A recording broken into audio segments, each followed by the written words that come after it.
হযরত ওমরের ইসলাম ধর্মটা ছিল একটা নাটকীয়ভাবে। একদিন কাফেরেরা যুক্তি করলো যে মোহাম্মদকে কীভাবে আল্লাহর দিন প্রচার থেকে থামানো যায়। তারা যখন ওই মজলিসে কথাবার্তা বলছিল, হঠাৎ করে ইবলিস মানুষরূপে বেশ ধরে এসে বলল যে মোহাম্মদকে দমন করা যাবে না, তাকে হত্যা ব্যতীত কোনো উপায় নেই। তখন তারা এক পর্যায়ে সিদ্ধান্ত নিল যে মোহাম্মদকে হত্যা করবে। তখন ঘোষণা করে দিল যে মোহাম্মদকে যে হত্যা করতে পারবে তাকে 100 উট পুরস্কার দেওয়া হবে। তখন ওমর ছিল খুব শক্তিশালী। তখন ওমর বলল, আমি মোহাম্মদকে হত্যা করব। এই বলে সে উন্নত তরবারি লইয়া যখন ছুটলেন, পথে নুমায়নের সাথে দেখা হইল। তো নুমায়ন ভাবলেন যে তাকে এইভাবে থামানো যাইব না।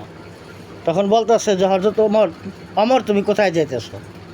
তখন বলতেছে যে আমি মোহাম্মদকে হত্যা করতে যাইতেছি।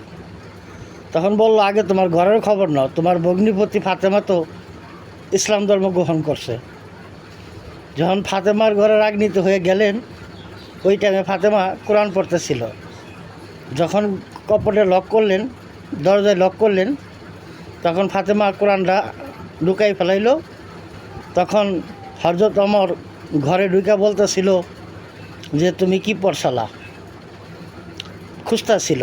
তখন বলল না কিছু না।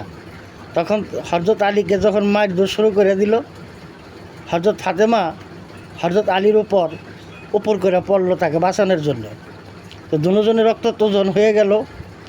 ফাতেমা এক পর্যায়ে রাগনীতি হয়ে বলল যে আমরা ইসলাম ধর্ম গ্রহণ করেছি, হ্যাঁ, তোমার যত শক্তি আছে তুমি প্রয়োগ করো, আমাদের কিছুই করতে পারবে না। তখন হযরত ওমরের মনটা নরম হয়ে গেল। কিছুক্ষণ ধুম ধরে থাইকা ভগ্নিপতির কথা শুনে তখন বলল যে তুমি কি পড়ছালা, আমার দাও দেখি তুমি কি পড়ছালা। তখন বলল যে না কিছু না। তার আবার বলল না তুমি কিছু একটা পড়তেছিল, আমার শোনাও। তখন বলল যে পবিত্র কোরআন অপবিত্র অবস্থায় কারো হাতে দেওয়া যায় না, তুমি ওযু করে আসো, তারপরে তোমার হাতে কোরআন দেব। তখন হাতে যখন কোরআন দেওয়া হইল, ওযু শুরু করার পরে তখন তিনি কয়েকটা কোরআনের আয়াত যখন তেলাওয়াত করে শোনাইলেন, তখন হযরত ওমরের মনে হৃদয়ে ইসলাম স্থান নিল। তখন একজন বলল যে গতকালকে আমি শুনেছি মহানবী সাল্লাল্লাহু আলাইহি সাল্লাম বলছে যে হযরত আলীর দ্বারায়, হযরত ওমরের দ্বারায় ইসলামকে শক্তিশালী করে দাও, আমার হাতকে শক্তিশালী করে দাও। আল্লাহ মুহাম্মদ সাল্লাল্লাহু আলাইহি সাল্লাম দোয়া কবুল করছে। তখন জিজ্ঞাসা করলেন যে উনি কোথায়? তখন বললেন যে হযরত হামজার ঘরে আছে।